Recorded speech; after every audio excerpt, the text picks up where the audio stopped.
Baik, karena sudah masuk di jam 13.46, kami sapa kembali kepada seluruh peserta webinar. Semoga telah beristirahat dengan baik. Selanjutnya kita akan melanjutkan ke sesi kedua. Sebelumnya, izinkan saya memperkenalkan narasumber kedua kita. Narasumber kedua kita adalah Kak Lutfiana Mutiara Sani MSI selaku awardee beasiswa DAAD pada tahun 2025 di Heidelberg University, yang merupakan alumni Magister Program Studi Biologi FMIPA UNED pada tahun 2024. Sebelumnya, izinkan saya membacakan CV dari Kak Lutfiana Mutiara Sani MSI.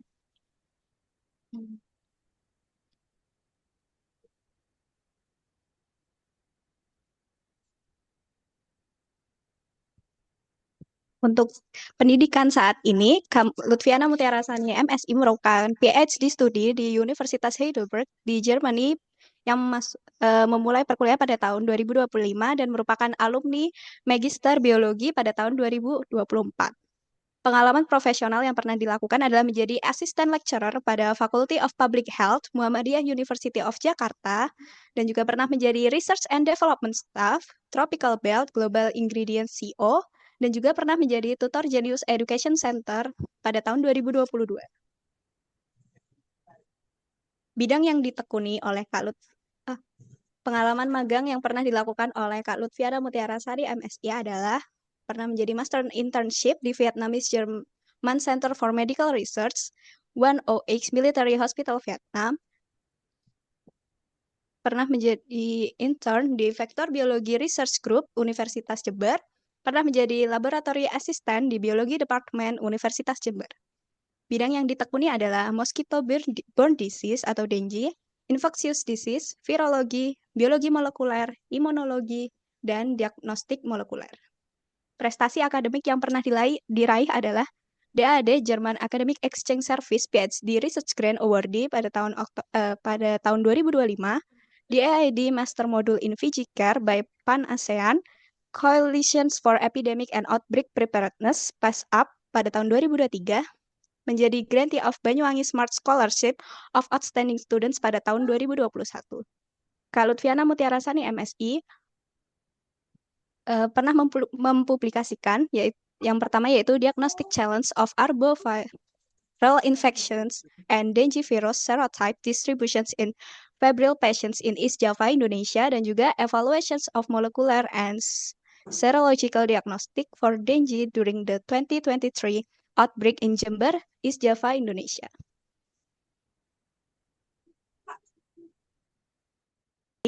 Sekian pembacaan CV dari Kak Lutfiana Mutiara Sani.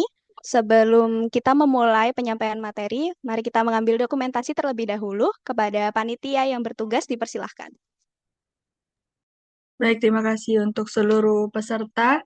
Di slide pertama, saya mulai 1, 2, 3. Selanjutnya, slide kedua, saya mulai 1, 2, 3. Terima kasih. Baik, terima kasih kepada panitia yang telah bertugas. Izin mengingatkan kepada Kak Lutfiana Mutiara Sani untuk waktu penyampaian materi adalah 45 menit. Kepada Kak Lutfiana Mutiara Sani MSI, kami persilahkan untuk menyampaikan materinya. Oke, terima kasih moderator. Saya coba share screen dulu ya. Oke, thank you. Boleh next ke slide selanjutnya. Oke, next lagi. Oke, jadi seperti yang disampaikan sama moderator tadi ya, jadi S1 saya di FMIPA Biologi, kemudian untuk research interest saya ini tentang mosquito-borne disease. Jadi teman-teman biasanya kalau kita mau lanjut kuliah, entah itu nantinya ke master atau ke PhD, itu lebih baik kalau linear dari S1. Sebenarnya kalau nggak linear juga nggak apa-apa, tapi biasanya dilihat dari pengalaman riset kita juga ya. Jadi di S1 Biologi, saya ikut kelompok riset di vektor biologi di biotek. Kemudian next. Kemudian S2 saya lanjut lagi di Biologi FMIPA di Universitas Jember. Next lagi. Nah ini jadi gimana saya tahu DAD, jadi pertama kali tuh karena saya mengikuti research intern waktu master di Vietnam, jadi namanya tuh di Vietnamese German Center for Medical Research, di bawah naungan dari PESAP. Nah, PESAP ini merupakan global hub, jadi DAD itu punya 8 kalau nggak salah 8 global hub, 4 di medical, 4-nya di kayak lingkungan gitu. Jadi PESAP ini salah satu yang di medical. Nah, itu apa aja yang dilakukan? Tentunya kita melakukan riset, kemudian ikut kegiatan regulernya mereka kayak jurnal club, lab meeting dan lain-lain. Kemudian waktu mereka ada kegiatan di luar kayak mengenalkan lab atau mengenalkan program kita ke masyarakat Vietnam tuh kadang-kadang juga kita mengikuti kayak gitu. Next.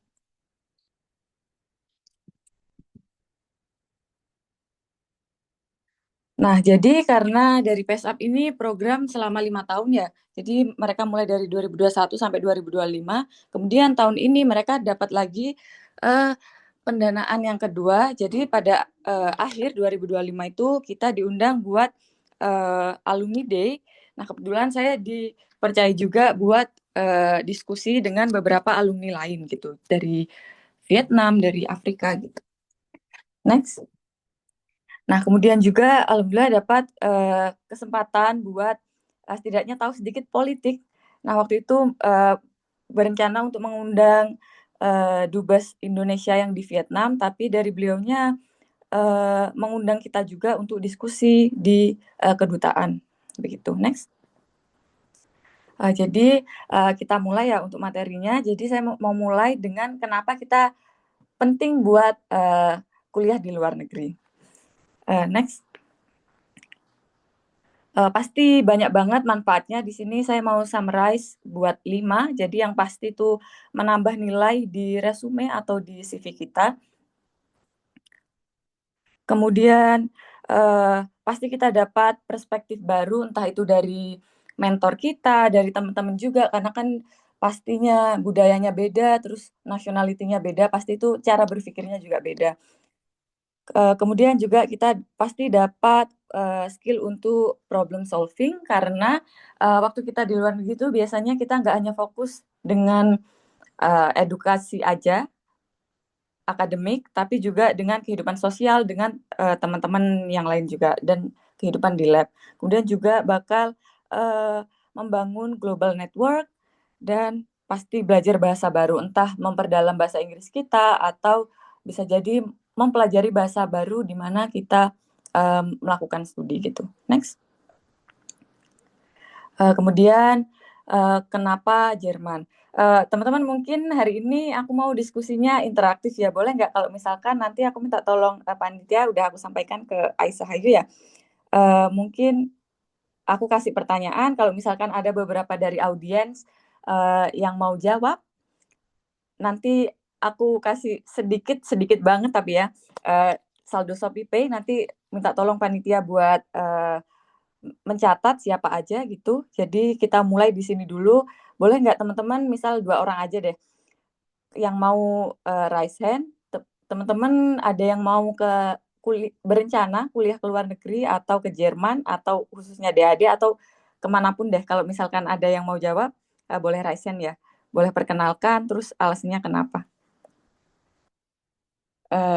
Oke. Jadi mungkin karena hari ini aku fokusnya Jerman, tapi mungkin ini bisa insight buat semua ya. Jadi kalau kenapa di Jerman itu sebenarnya karena atau di Eropa atau di negara-negara lain itu sebenarnya karena mereka itu banyak investasi dan juga discovery, menemukan banyak hal udah dari jauh-jauh maksudnya dari beberapa tahun lalu dibanding di tempat kita belajar sekarang. Kayak gitu ya. Jadi misalkan di Jerman nih banyak discovery yang awalnya tuh ditemukan di Jerman. Misalkan X-ray itu pertama kali ditemukan di Jerman juga. Kalau teman-teman beberapa mungkin kan dengernya Röntgen itu ya. Itu sebenarnya nama dari penemu X-ray itu tadi. Kemudian juga aspirin kayak obat sintetis pertama yang sampai sekarang juga ditemukan, dipakai juga. Nah, itu pertama kali diproduksi oleh salah satu perusahaan yang sampai sekarang juga established dan terkenal banget di Jerman, yaitu Bayer. Kemudian dan lain-lain juga ya, ada MP3, televisi dan lain-lain. Next.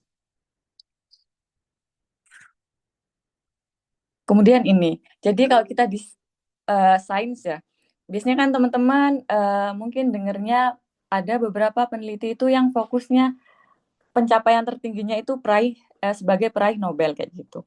Jadi di Jerman sendiri itu yang nationality Jerman sendiri itu dari tahun 1900-an sampai hari ini, sampai 2020-an ke atas, itu masih ada peraih Nobel di Jerman. Dan Jerman ini nggak cuma terkenal untuk satu bidang aja. Misalkan aku sekarang kan life science sama medicine sama global health gitu.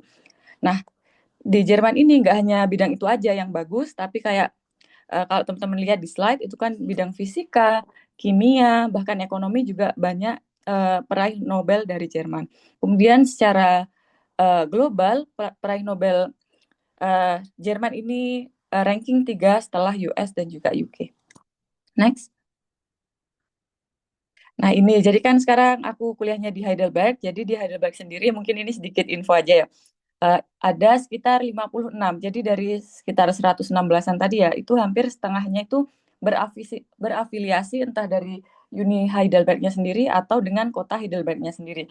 Karena di sini tuh dari, ini tuh kalau nggak salah ya, kampus tertua di Jerman dan kalau nggak salah tiga atau nomor 2 tertua di Eropa gitu. Jadi udah established dari 1300-an sekian gitu. Nah di sini ada, karena di sini tuh kota kecil, kemudian ada kayak apa ya, bukit kecil gitu. Nah di bukit-bukit itu ada rumah-rumah kayak gitu. Nah ternyata waktu zaman dulu itu rumah kayak filsuf-filsuf. Jadi mereka itu banyak berpikir menghasilkan ide di tempat-tempat sunyi di sekitar Sungai Heidelberg sini.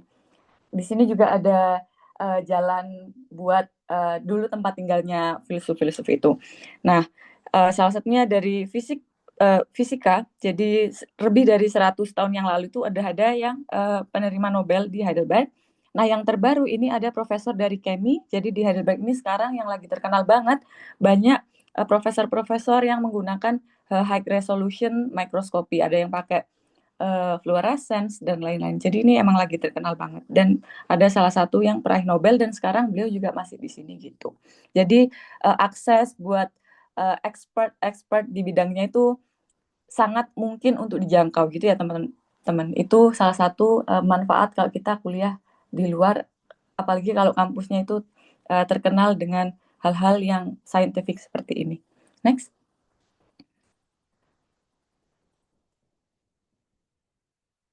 Oke, kemudian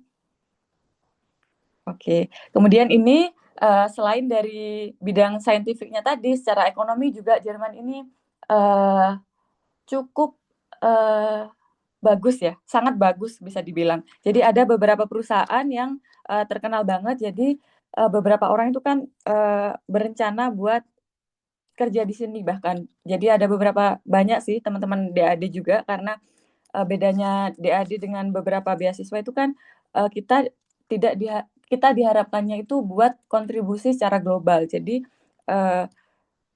dampak secara global itu kan banyak ya, bisa kita langsung terjun misal di negara kita sendiri atau sebagai policy maker secara global, atau misal pun kita mau tetap tinggal kerja di tempat kita kuliah sekarang pun juga diperbolehkan. Itu semua terserah dari kita gitu.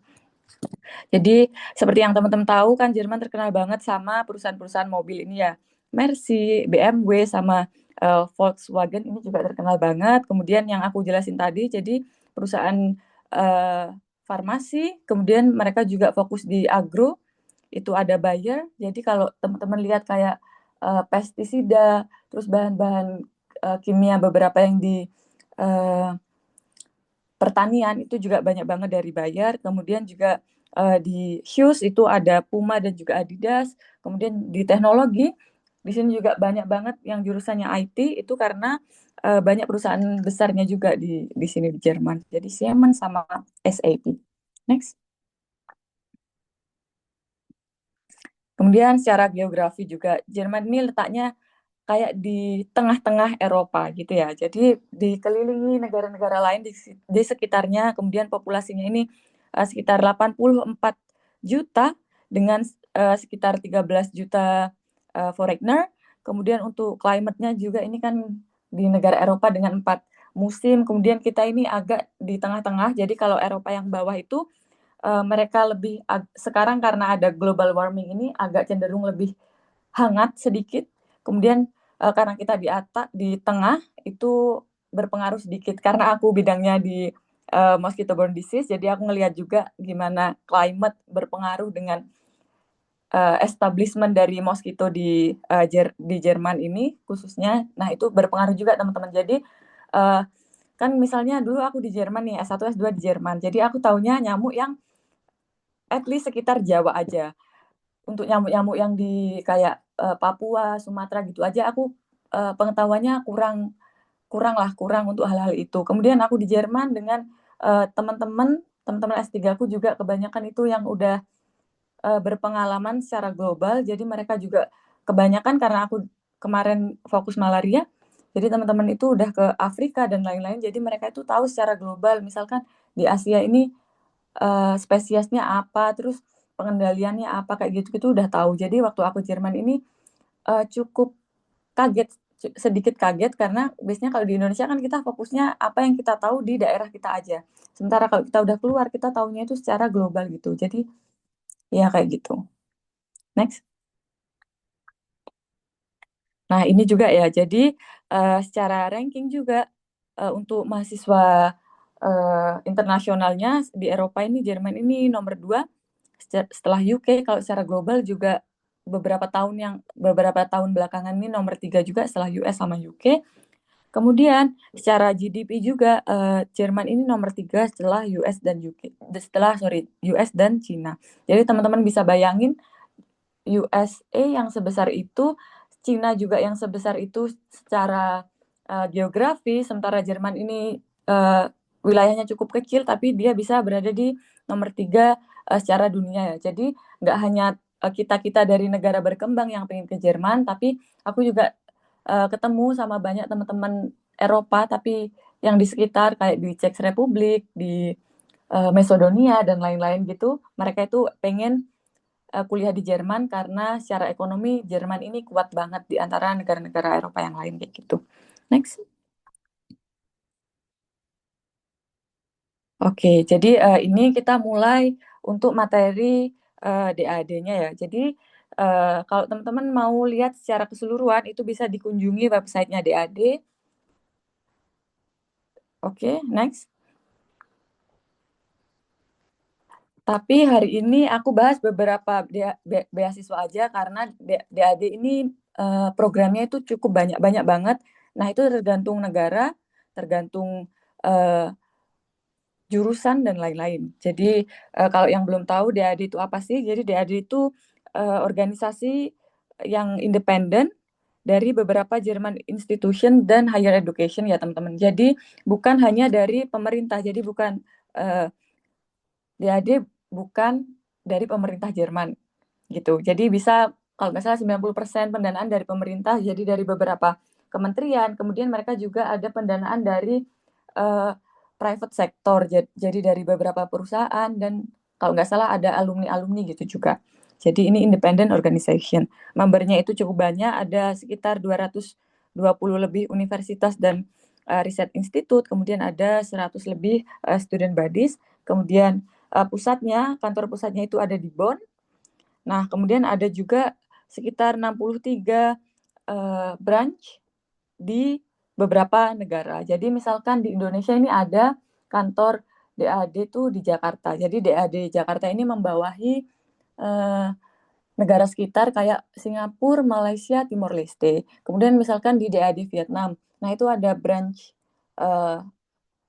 kantornya juga itu membawahi kayak Thailand, Myanmar, dan beberapa negara sekitar kayak gitu. Jadi ada sekitar 63.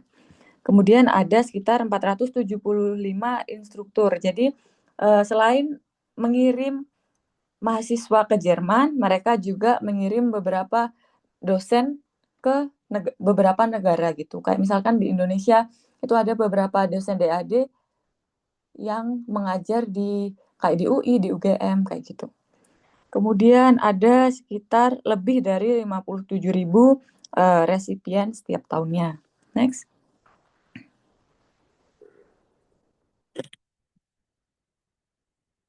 Ini ya, jadi kurang lebih seperti ini. Jadi ini dari 2009, data dari 2009 itu kurang lebih selain mereka mengirim kita ke sini ke Jerman, mereka juga mengirim orang Jerman ke luar negeri. Kemudian juga eh, mereka kasih pendanaan juga ke institut dan universitasnya, kemudian buat promosi bahasa Jerman dan lain-lain kayak gitu. Jadi ada beberapa pendanaan yang berbeda. Next. Jadi ini ya, kalau teman-teman buka websitenya DAD, terus lihat di eh, pencarian studi abroad gitu misal. Nah ini ada section seperti ini. Jadi teman-teman tinggal lihat aja, misalkan teman-teman mau lihat berdasarkan negara aja, jadi lihat aja di destinasi negaranya itu, cari Indonesia kayak gitu. Nah, terserah kalau misal mau programnya untuk apa, scholarship-nya buat apa, subjek dan lain-lainnya, mau spesifik juga boleh, tapi saranku misalkan kalau mau lihat semua, coba lihat aja dari negara, pilih Indonesia, kemudian lihat semuanya, programnya ada apa aja, kayak gitu ya. Nah, itu misalkan ini contoh aja ya, programnya itu bisa buat S1, misal exchange kayak gitu, base-nya ada kayak summer course dan lain-lain, kemudian bisa buat S2, bisa doctoral student, bisa juga buat misal mau postdoc atau juga dosen-dosen juga bisa. Kemudian untuk subjeknya ini juga banyak, jadi teman-teman kayak misal biologi, ambil life science dan lain-lain juga bisa. Terus ini juga tujuan beasiswanya, jadi bisa buat terserah teman-teman maunya apa, misal internship, bisa buat language course aja dan lain-lain kayak gitu ya. Nah, terus waktu aku cari di Indonesia aja itu ada sekitar 95 opsi yang bisa kita pilih kayak gitu. Next. Jadi karena ada 95 dan kayaknya nggak mungkin aku jelasin semua, ini aku ambil beberapa beasiswa yang di tahunnya aku ini, tahun 2025, ada beberapa awardee dari Indonesia yang dapat ya. Jadi aku bagi jadi dua, yang pertama master, nanti PhD, jadi yang master dulu, next. Jadi buat master di Jerman itu ada beberapa beasiswa yang bisa dipilih. Yang pertama itu ini khusus buat teman-teman yang dari STEM, Science, Technology, Engineering, sama Mathematics. Jadi tujuannya itu buat support teman-teman kita dari developing country. Kemudian belajar atau dapat gelar master nantinya di bidang STEM dan juga buat skill ke depannya buat menunjang karir kita. Nah, kemudian ini apa yang bisa di-funded, yang bisa didanai dari mereka, tentunya full-time master, kemudian, nah ini juga, tapi teman-teman cek juga ya secara spesifiknya, bisa jadi ada beberapa informasi dari aku yang entah kurang akurat atau kurang spesifik, jadi bisa dicek masing-masing. Nah, ini setahu aku, mereka itu harus yang tuition free public university. Jadi kan biasanya ada public university sama private. Public university itu kayak kita di kampus negeri gitu kan di Indonesia. Kalau yang private tuh biasanya di swasta. Nah, STEM ini diusahakan yang tuition free public university. Sementara di Jerman ini ada kan mereka dibagi kayak misal kita tuh di provinsi-provinsi gitu ya. Di Jerman ini ada beberapa state. Misalkan aku di Baden-Württemberg. Kalau teman-teman dengar Munich, Munchen itu di Bavaria kayak gitu. Nah, itu setiap state itu mereka punya peraturan sendiri-sendiri. Kalau di state-nya aku sekarang BW itu ada tuition fee kalau nggak salah 1.500 per semester sekarang. Kalau di state-state lain itu beda-beda. Jadi kalau teman-teman minat dan ada cita-cita ke sini, jadi bisa dilihat peraturan masing-masing state dan universitasnya gitu. Nah, terus ini harus dimulai dari awal. Jadi nggak bisa kalau programnya udah dimulai, misal teman-teman sekarang udah di semester 2 atau semester 3, nah baru daftar DAD STEM, ini nggak bisa. Nah, terus nggak bisa juga untuk program yang di luar Jerman nih. Jadi harus full di Jerman gitu. Tapi bisa dicek lagi ya, siapa tahu ada informasi yang kurang. Terus siapa yang bisa apply ini high achieving student. Jadi diusahakan yang kayak biasanya kan kita lihatnya dari GPA, dari pengalaman organisasi bisa jadi, atau dari kayak penghargaan yang udah kita dapat kayak gitu. Nah, kemudian dari negara biasanya itu low income atau middle income country, termasuk negara kita ya. Kemudian harus sudah punya bachelor degree. Nah, kalau teman-temanku anak-anak master ini, setauku ya, biasanya mereka itu udah nyiapin kalau mau S2 atau mau S3 itu bukan waktu mereka udah lulus. Jadi biasanya mereka itu udah di semester-semester akhir kayak semester 7, semester 8 itu biasanya mereka udah ada keinginan ke luar negeri kayak gitu.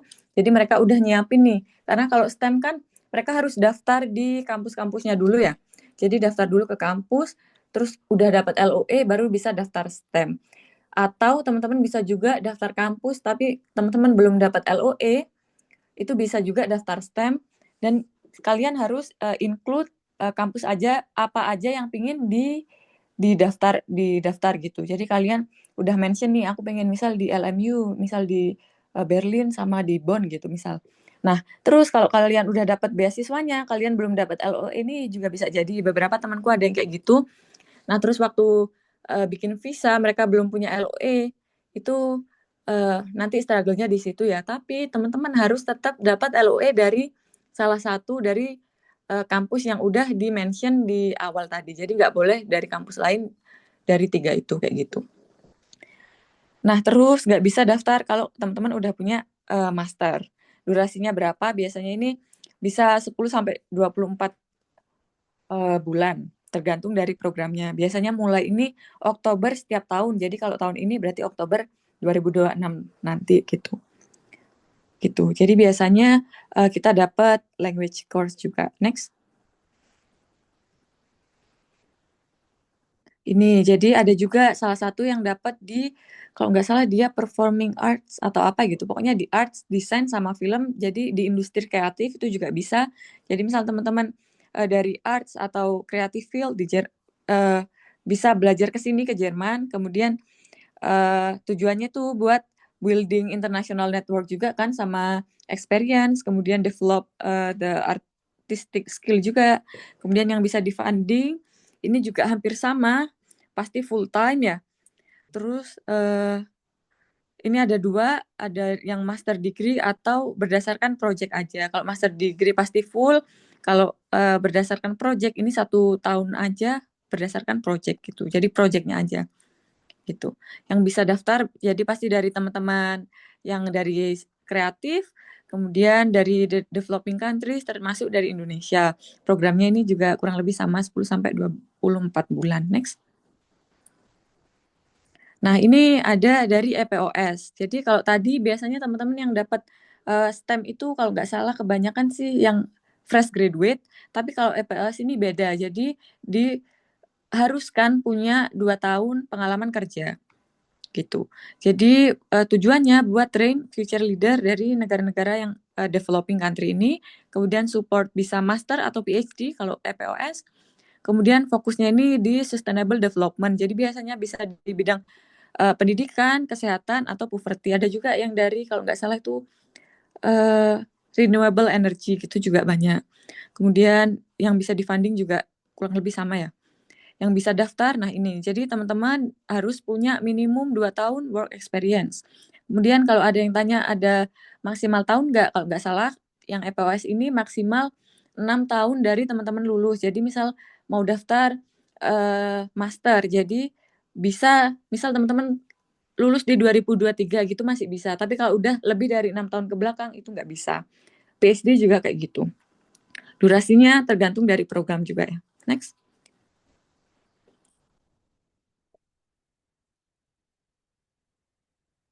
Jadi ini, jadi kalau STEM itu tadi kan teman-teman daftar sendiri tuh kampusnya, pilih sendiri. Kalau EPOS ini enggak, jadi masing-masing jurusan itu mereka punya kampus-kampus yang udah ditunjuk buat ambil jurusan itu.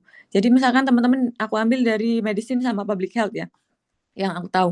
Jadi kalau teman-teman dari public health atau dari biologi sebenarnya juga bisa kalau berhubungan sama public health, itu ada beberapa kampus, jadi ada di Charité Berlin, Freiburg, ada Heidelberg di kampusku, Bonn sama LMU Munich.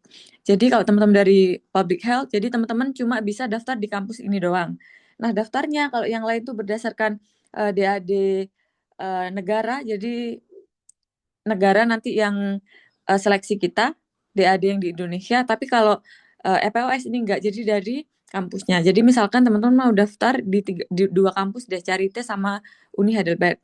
Nah, itu kalau misalkan teman-teman dapat interview misal dari Heidelberg aja, nah itu mereka punya kuota. Jadi satu kampus misalkan cuma dikasih 7 orang gitu ya. Jadi teman-teman bersaingnya sama seluruh negara yang daftar di Heidelberg dan harus bisa dapat 1 dari 7 kursi kayak gitu. Kalau yang lain tadi berdasarkan negara kayak gitu ya. Next. Kemudian untuk yang doktoral di Jerman, next. Jadi yang pertama ini aku mau ambil yang doktoral program di Jerman ya. Ini program yang aku dapat. Jadi tujuannya itu buat dapat full PhD di Jerman. Didanainya oleh mostly German government.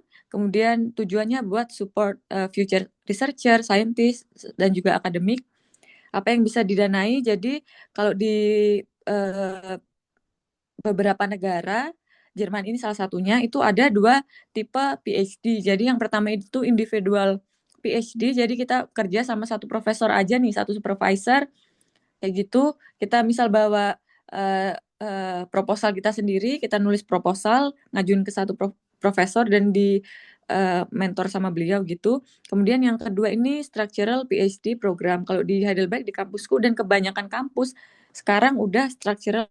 Jadi kita ikut di satu graduate school. Nah, itu kita punya tesis member. Jadi biasanya tergantung ada yang 3 atau 4 profesor kayak gitu. Jadi kita di supervisi bersama dan itu berdasarkan program. Jadi bisa 3 sampai 4 tahun kayak gitu. Terus kita ikut kelas. Misal high resolution microscopy tadi kita bisa ikut kelas selama 2 hari gitu. Kita dapat berapa SKS kayak gitu. Nah, terus ini kalau misal teman-teman bawa riset sendiri ya, biasanya kebanyakan itu kadang bawa riset dari Indonesia, misal mau meneliti apa, misal ada salah satu temanku itu meneliti salah satu bahasa di, aku lupa kalau nggak salah di Kupang. Nah, misal di Kupang gitu. Nah, beliau harus riset di luar kan, maksudnya harus riset di Indonesia. Nah, itu bisa dari DRD didanai, tapi maksimal hanya 25% dari keseluruhan program kita. Jadi misalkan kita 4 tahun, jadi maksimal 12 bulan kayak gitu. Terus siapa yang bisa daftar? Tentunya student yang udah punya master degree, atau ada juga beberapa negara itu yang mereka bachelor-nya udah bisa langsung ke PhD gitu. Gitu ya. Terus durasinya awalnya itu kita dapat kontrak selama 3 tahun, tapi nanti bisa sampai 4 tahun. Jadi 3+1 kayak gitu. Next. Nah, ini untuk binational supervise. Jadi ada 2 supervisor gitu. Jadi teman-teman nggak sepenuhnya di Jerman. Jadi misalkan tahun ini yang bareng aku tuh ada satu mahasiswa dari UGM ya, dari UGM. Jadi dia kuliahnya di UGM, kemudian ada risetnya yang di Jerman. Biasanya kayak gitu. Jadi melakukannya di 2 tempat, Indonesia sama Jerman, kemudian disupervisi 2 kampus, kemudian pasti ada research kolaborasi kayak gitu. Terus ada 2 opsi, ada yang sandwich, ada yang join degree. Jadi sandwich itu kayak yang aku jelasin tadi, kalau yang join degree berarti dapat degree dari dua-duanya, kalau nggak salah gitu ya. Yang bisa apply juga sama, kemudian durasinya ini karena dia binationally, jadi maksimal itu 2 tahun gitu, 24 bulan, sorry. Next.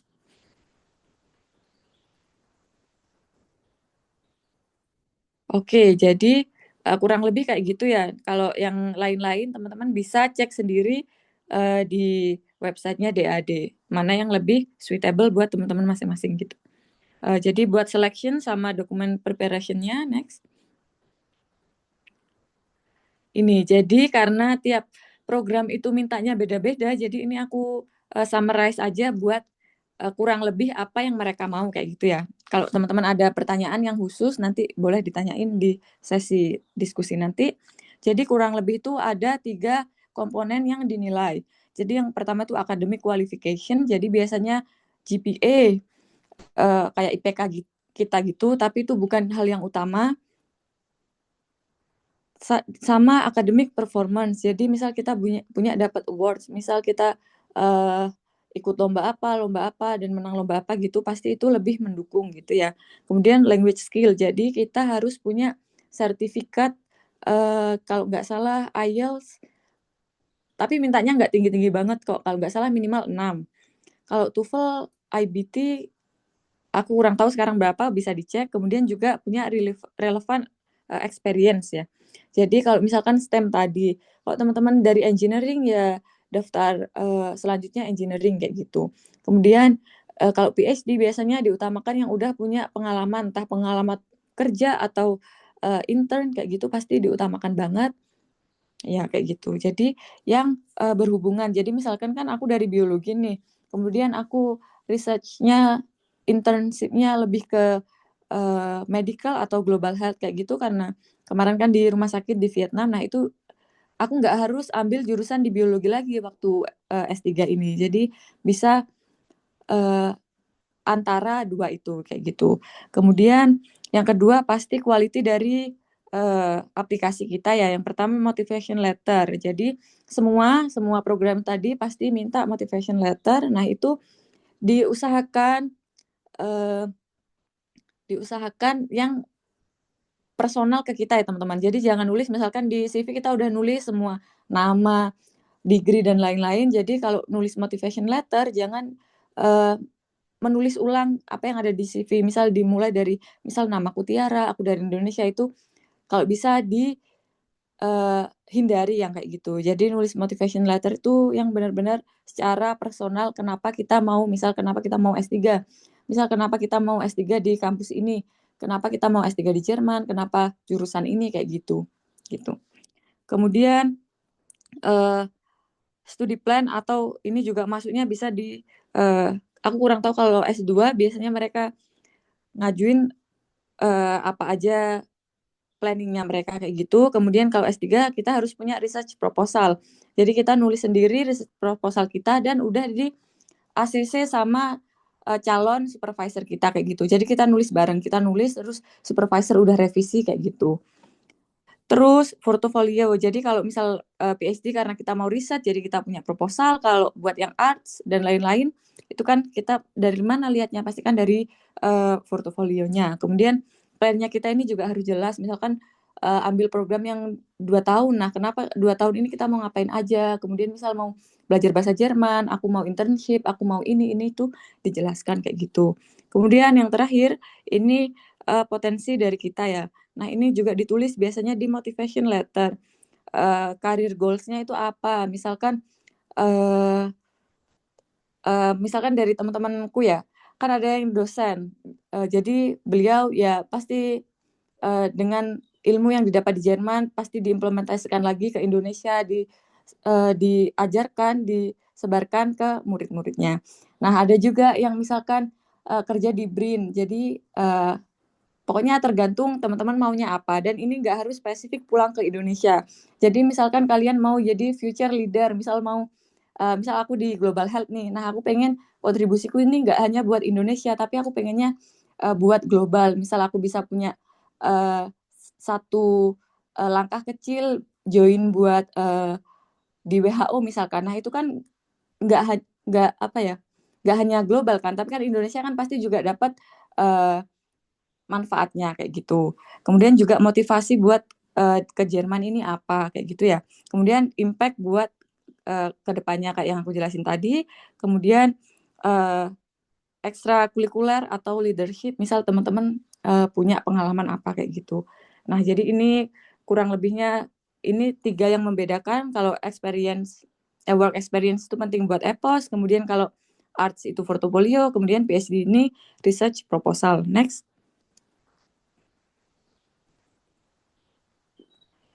Oke, ini kalau application strategi pasti mulai lebih awal ya teman-teman. Kemudian prepare dokumennya, kemudian language preparation. Jadi misal mau ambil IELTS, kalau teman-teman ngerasa bahasa Inggrisnya kurang bagus, jadi belajar terus. Misal kalau perlu ambil les ya ambil les kayak gitu. Kemudian building profilnya yang bagus kayak gitu dan juga kontak supervisor secepat mungkin. Ini yang paling penting juga karena kita nggak tahu kapan mereka balas karena kan profesor juga sibuk ya dan banyak pertimbangan mau ambil mahasiswa atau enggak kayak gitu. Next.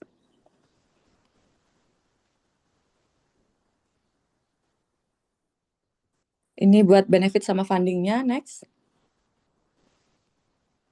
Jadi ini juga kurang lebih karena hampir sama, jadi aku summarize jadi satu aja. Jadi kalau monthly stipendnya kurang lebih kalau anak S2 master itu dapat sekitar 992, kalau PhD dari Februari tahun ini tuh dapatnya sekitar 1.400. Itu per bulan. Nah, terus apalagi yang bisa di-cover? Jadi travel allowance teman-teman awalnya beli tiket sendiri, nanti di sini uangnya tuh dikasih gitu.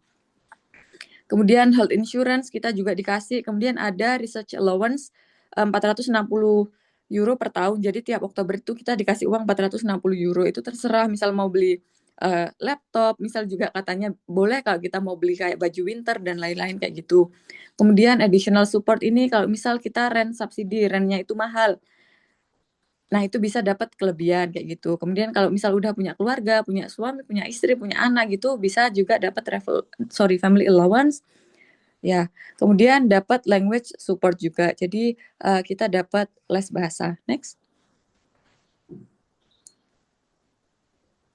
Ya, jadi DAD itu nggak cuma funding studi kita, tapi seluruh kehidupan kita di Jerman gitu ya. Next.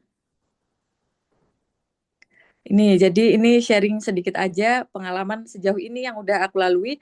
Jadi dari DAD itu dapat language course bisa 2 sampai 6 bulan. Kalau di tahun aku itu 2 bulan. Ini aku di Berlin, di IK Berlin. Jadi datang Agustus sampai September language course dulu, baru setelah itu ke kampus kita kayak gitu. Next. Nah, terus kita pasti dapat networking. Jadi ini yang tengah itu PhD awardee dari Indonesia. Jadi di tahun aku itu cuma 5. Kemudian yang lain-lain ini awardee dari Indonesia. Jadi sama teman-teman master yang lain awal itu kita ada di meeting di Bonn November tahun lalu ya. Next. Selain itu kalau next. Selain itu ya, selain dari Indonesia pasti kita juga punya dapat teman-teman dari negara lain juga gitu. Next. Pasti dapat networking sama mentorship juga seperti yang aku jelaskan tadi. Jadi ini labku, lab profesorku ya, sama teman-teman lab member. Nah terus karena misalkan di Heidelberg kayak yang aku jelasin tadi, biasanya kalau misal kita punya ide nih, oh aku tertarik penelitian ini, biasanya profesor kita tuh sangat menerima ide kita kalau memang itu bagus. Nah karena banyak banget expert di kampus, jadi misalkan beliau jalan buat lunch gitu ya, bisa ketemu temennya. Nah misal ingat ide kita dapat juga kolaborasi sama profesor-profesor lain di kampus kita kayak gitu. Next. Jadi kita juga bisa dapat koneksi. Ini aku juga ikut sama ibu-ibu di state-nya aku ini buat pengajian kadang sebulan sekali. Kemudian juga karena aku punya beberapa teman di Berlin, waktu itu libur Natal juga ke sana ikut teman-teman. Kemudian waktu Idul Fitri juga sama teman-teman dari negara lain juga kayak gitu. Next. Nah, selain itu secara personal kita pasti bisa traveling ya. Karena kita kan dapat visanya Jerman dan kita bisa keliling semua negara yang visa kita memperbolehkan gitu ya. Tahun lalu itu aku ketemu sama salah satu temanku yang kalau teman-teman ingat kan waktu master aku ke Vietnam itu aku punya teman Vietnam. Nah, dia punya riset visit ke Austria selama 1 bulan, jadi aku nyamperin. Jadi kita bisa ketemu. Nah, ini pentingnya koneksi kan setelah kita selesai program pasti kita masih berteman sama mereka ya. Ke Vienna, Austria, next. Bisa keliling Jerman juga, ini di Mannheim, di Heidelberg, di Berlin, sama pernah ke Tübingen kayak gitu. Next. Oke, terima kasih semuanya. Mungkin bisa dikembalikan ke moderator.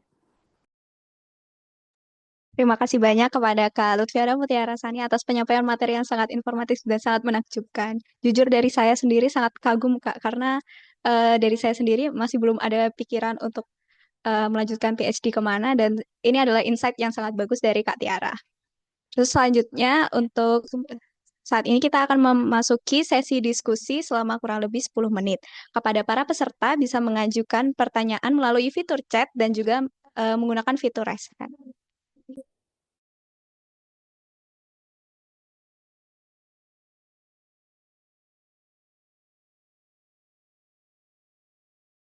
Baik, dari chat ada pertanyaan dari Naila Khaya Kamelia. Kak, kenapa beasiswa DAAD itu rata-rata di Jerman? Apakah di negara lain itu peluangnya sedikit seperti di Singapura, misalnya negara yang dekat dengan Indonesia? Mungkin dari Kak Tiara bisa menjawab pertanyaan dari Naila Khaya Kamelia. Oke, thank you. Oke, pertanyaannya kenapa DAD ke Jerman ya? Karena DAD ini namanya Deutsche Akademischer Ausland Something. Jadi itu dari entah orang Jerman keluar atau mereka mengundang orang luar negeri ke Jerman gitu. Jadi ini dari pemerintah Jerman, dari semua institut dan lain-lainnya dari Jerman gitu. Jadi bukan dari pemerintah Indonesia yang mengirim kita orang Indonesia ke luar negeri kayak gitu ya. Kalau yang ke Singapura dan lain-lain ya teman-teman bisa cek ini. Biasanya kalau PhD itu sekarang banyaknya itu ini ya digaji. Jadi dapat salary dari profesor. Nah, kayak gitu biasanya dari kampus tuh buka kayak lowongan kerja. Jadi hitungannya udah lowongan kerja. Jadi teman-teman bisa lihat kampus tujuannya masing-masing. Kalau BSc kayak gitu. Atau kalau misalkan master dan lain-lain bisa. Biasanya tiap negara itu mereka punya scholarship-nya sendiri. Atau kalau misal mau dari pemerintah Indonesia ya dari LPDP kayak gitu. Gitu. Baik, terima kasih jawaban dari Kak Tiara. Dari Naila Khaya, apakah ada feedback atau ada yang ingin ditanyakan lagi?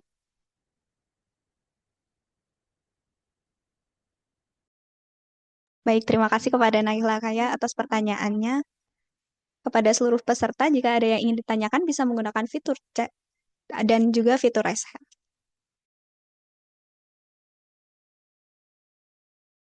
Baik, terima kasih. Ini ada pertanyaan dari Yuni Utaminingrum. Kak, kalau boleh tahu perkiraan dana persiapan yang dibutuhkan untuk beasiswa DAAD dan apakah setelah diterima pencairan dana langsung bisa dilakukan atau menunggu 1 bulan setelah kedatangan? Terima kasih. Kepada Kak Tiara dipersilahkan untuk menjawab. Oke, ini pertanyaan menarik banget ya. Dan juga ini pasti kalau teman-teman pengen kuliah ke luar negeri, ini salah satu hal yang menghambat kan pasti. Karena di pikiran kita itu pasti udah banyak lah dana yang harus dikeluarkan. Ini juga salah satu hal yang waktu aku daftar ini jadi salah satu pertimbangan juga. Karena jujur menurutku aku bukan dari keluarga yang secara finansial bakal sangat support buat kuliah ke luar negeri gitu. Jadi kalau misalnya kita anggap aja gaji UMR di Indonesia ya, misalkan sekitar berapa anggap 3 jutaan sekian gitu. Nah, misalkan kita udah kerja sendiri dapat gaji UMR atau misal orang tua gajinya UMR lebih sedikit.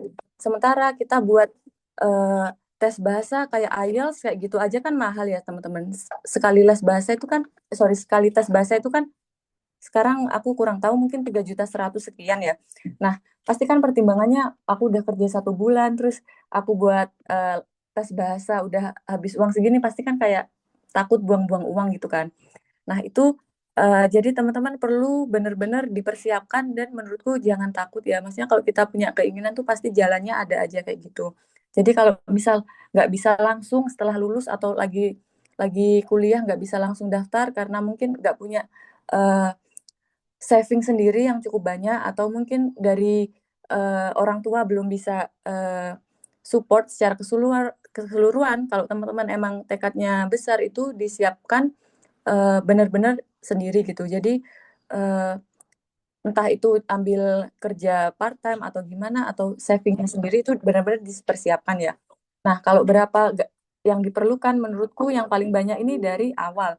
Jadi kan kalau misal tes bahasa tadi ya teman-teman. Kan misal IELTS minimal 6. Nah, kalau misalkan kita gagal nih tes IELTS kan kita perlu bayar lagi. Jadi kan dari 3 juta lagi kita bayar lagi 3 juta kayak gitu. Jadi yang paling perlu dilakukan tuh benar-benar selain saving money itu perlu juga persiapan buat les kayak gitu. Entah teman-teman mau les atau bisa belajar sendiri. Jadi itu pertama kayak gitu kan, saving money buat persiapan awal. Nah, kalau misalkan persiapan awal sebelum daftar itu kayaknya cuma buat itu aja deh. Iya. Sama kalau yang master itu kan teman-teman beberapa perlu, kalau yang STEM kan perlu daftar di kampusnya masing-masing ya. Aku nggak tahu berapa spesifiknya sekarang, tapi tuh teman-teman harus lewat portal gitu.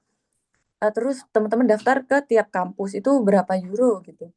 Kalau nggak salah itu masing-masing kampus kalau nggak salah beda deh, bisa 300.000 rupiah dan sekian-sekian gitu. Jadi tergantung teman-teman mau daftarnya berapa.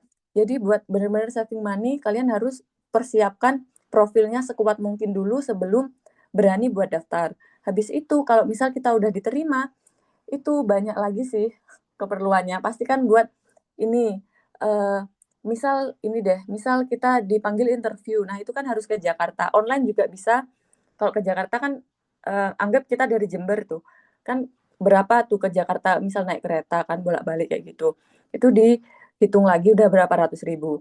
Terus habis itu kalau kita, ngurus visa, karena visanya kan visa nasional ya, itu kita harus ke Jakarta lagi kan berapa kali buat, eee, appointment kan sama entah VFS atau kedutaan, itu hitung lagi teman-teman berapa uangnya.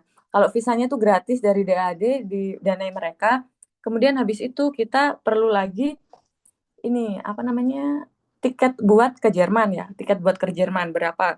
Nah, tiket ke Jerman itu beda-beda harganya, kalau emang lagi murah itu bisa sekitar 300 sekian euro, jadi sekitar anggap 7 juta. Tapi kalau peak season, kalau biasanya kita berangkat akhir Juli atau awal Agustus, itu bisa sampai 10 sampai 12 juta ya. Bisa kayak gitu dan itu kita bayar sendiri dulu. Habis itu kalau kita udah di Jerman itu mereka kembalikan. Jadi sistem mereka itu bukan reimburse. Teman-teman tahu kan kalau reimburse itu misal kita beli tiket 5 juta, mereka kembaliin 5 juta. Kalau mereka itu enggak, sistemnya itu travel allowance. Jadi mereka udah punya dana fix gitu. Misalkan kalau nggak salah tahun lalu itu 1.300 sekian. Jadi itu sekitar berapa ya? Anggap misal 25 juta ya. Nah, itu misal kita habis buat visa misal anggap aja 2 juta gitu buat dokumen apostil dan lain-lain. Kemudian anggap misal tiketnya misal ambil yang paling mahal misal 12 juta. Terus misal teman-teman beli baju dan lain-lain habis misal berapa deh? Misal eh, 1 juta misal ya. Jadi kan teman-teman habisnya 15 juta. Nah, itu di Jerman teman-teman tetap dikasihnya 1.300 sekian. Jadi misal 25 juta itu buat teman-teman semua. Jadi minggu pertama di language course tuh udah dikasih segitu. Tekniknya sih begitu. Apa cukup menjawab?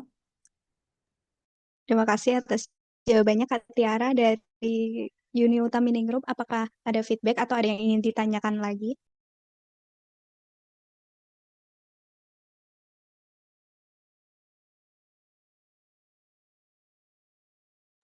Baik, terima kasih kepada Kak Uni Utaminingrum. Selanjutnya ada pertanyaan lagi dari Natasha Laksmi. Kak, izin bertanya, kira-kira kalau semisal kita menerima beasiswa DAAD, kira-kira semisal kita menjadi awardee DAAD, terus semisal masa studi kita lebih dari yang seharusnya, di mana S2 tapi lebih dari 4 semester. Apa ada kemungkinan posisi kita sebagai penerima beasiswa akan dicabut? Terima kasih. Kepada Kak Tiara, dipersilakan untuk menjawab. Oke, ini setahu aku ya jawabannya. Jadi kalau normalnya kayak STEM tadi kan 2 tahun ya 4 semester. Kalau misalkan yang kalau nggak salah master di public health ini cuma 2 semester kalau nggak salah. Jadi kalau nggak salah ya, misal tesisnya bisa dilakukan online gitu. Nah itu setahu aku komitmen kita ke DAD ini mereka mengharapkan kita kita ke sini tujuannya kan dapat eh, degree baru ya, dapat gelar baru. Jadi diusahakan pulang dapat gelar baru gitu. Dari mereka pasti eh, di mediasi semua masalah yang ada. Jadi misalkan di PhD, misal kita ada satu lain hal yang nggak cocok, misal dengan labnya atau dengan supervisor itu dari DAD juga memediasi kalau ada masalah-masalah kayak gitu. Kalau lulus, kalau master sebenarnya aku kurang tahu. Kalau PhD ini kayaknya sama deh ya. Itu nggak apa-apa kalau misalkan lebih dari 4 semester. Tapi setahu aku kalau PhD ini kan 3+1 ya. Kalau master itu 1+1. Jadi kalian dapat pendanaannya itu 1 tahun dulu, terus habis itu kita ngajuin report, kita udah belajar apa aja kayak gitu. Habis itu setelah itu mereka ngasih lagi dana selanjutnya. Jadi ada report tahunan. Nah kalau lebih, setahu aku ya, kalau PhD itu nggak apa-apa. Tapi mereka nggak bakal kasih kita dana gitu, nggak bakal kasih kita dana buat kelebihannya. Misalkan dalam 4 tahun ini nggak bisa selesai nih. Nah, kita butuh 1 tahun lagi misal buat nulis tesisnya ya, itu nggak apa-apa. Tapi kalian harus cari pendanaan sendiri kayak gitu. Di sini banyak sih kebanyakan kalau mahasiswa itu bisa part-time job. Kalau misal PhD itu bisa ngajuin ke kampus kayak gitu-gitu. Setahu aku kayak gitu sih. Baik, terima kasih atas jawabannya Kak Tiara. Dari Natasha Laksmi, apakah ada feedback atau ada yang ingin ditanyakan lagi?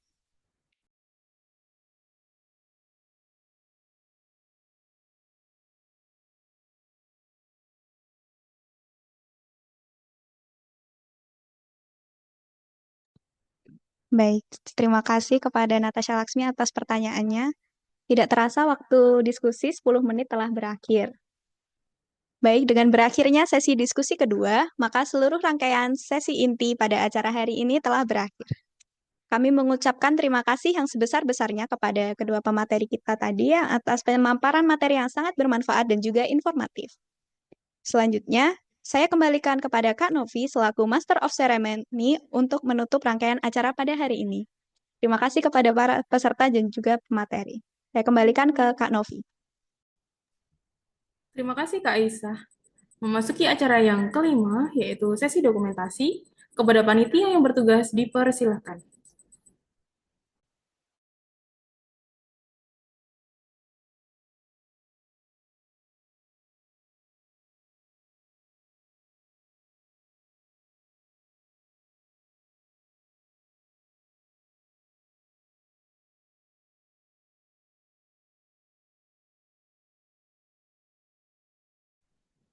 Baik, Baik, saya mulai.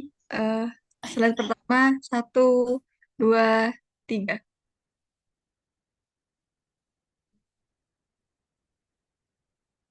Slide kedua, 1, 2, 3.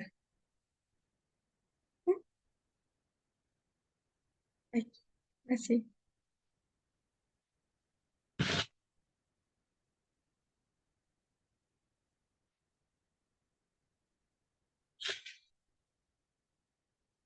Apa? Udah selesai. Memasuki penghujung acara, mari kita akhiri kegiatan Global Scholarship Scouting 2026 dengan bacaan hamdalah bersama-sama. Alhamdulillahirrabbilalamin. Demikian acara Global Scholarship Scouting 2026. Saya selaku Master of Ceremony pamit undur diri. Sampai jumpa di acara Global Scholarship Scouting selanjutnya. Wassalamualaikum warahmatullahi wabarakatuh.